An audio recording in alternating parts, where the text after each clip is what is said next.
Hi, Earth Signs, Taurus, Virgo, and Capricorn.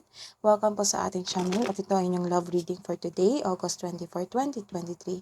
Please be reminded that this is channel reading po, so maaari kayo makarelate o hindi. Just take what resonates. Gamitin ang reading na ito bilang gabay lamang. Balik po kayo dito bukas para sa ating daily gabay tarot reading for August 25th, 2023. Please like, subscribe, and click bell button para po updated kayo sa daily tarot reading natin. Maraming salamat po. Spirit guides, ano po ang message nyo para sa single?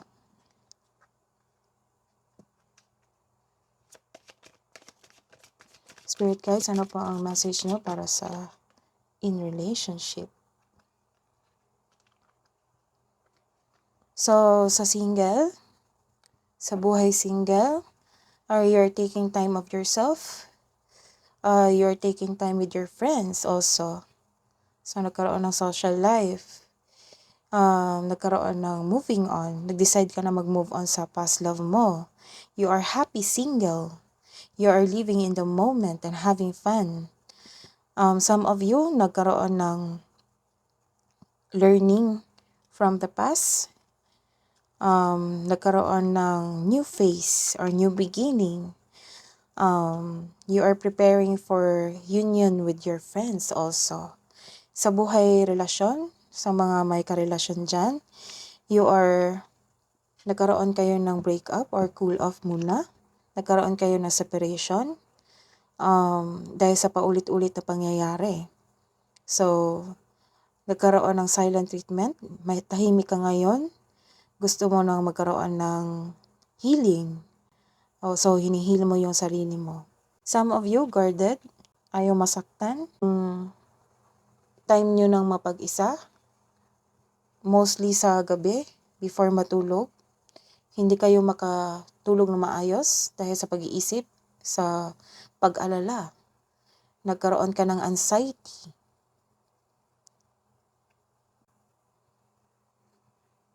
Some of you din na takot mag-move on.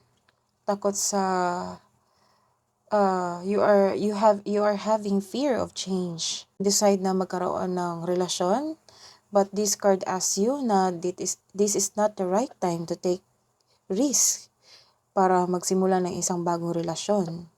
So you need to take care of yourself muna.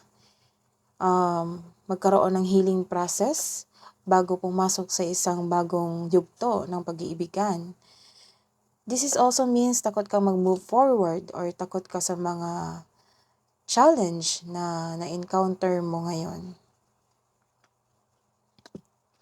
What's the message for in relationship for the couple? Ano po ang message na kay Earth Signs, Taurus, Virgo, and Capricorn para sa mga may relasyon? It might be trabaho mo or trabaho ng kapareha mo ay isang teacher or online teacher, or it might be isang estudyante pa kayo, or perhaps building a relationship in which you can learn from one another. So, nagtutulungan kayo para magkaroon kayo ng growth sa inyong relasyon. Some of you nagkaroon ng self-reliance. Para sa mga may karelasyon, mahaba ang pasensya mo sa iyong kapareha, sa iyong sarili. Isa sa inyo nagkaroon ng mataas na ego o pride, nakakaramdam ka ng pagod, pero ayaw mong sumuko sa inyong relasyon. Subukang maglaan ng oras para mag-usap kayo tungkol sa iyong hinanaing, nang malaman niya na nagkaroon ka ng hirap sa adjustment.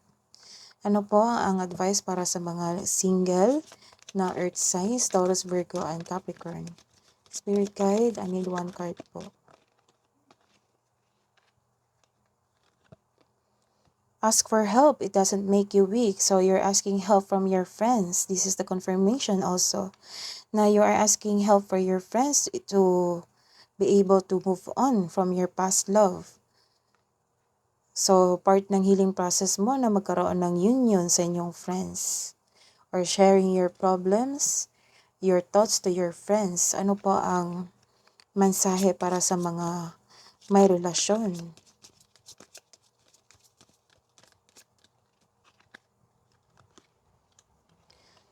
The past is now behind you. Release it and embrace new possibilities. A new path is now available to you. Follow it with faith. So that is your reading today. Love reading today, Earth Signs, Taurus, Virgo, and Capricorn. Balik po kayo dito bukas para sa love reading nyo for August 25, 2023. Maraming salamat po.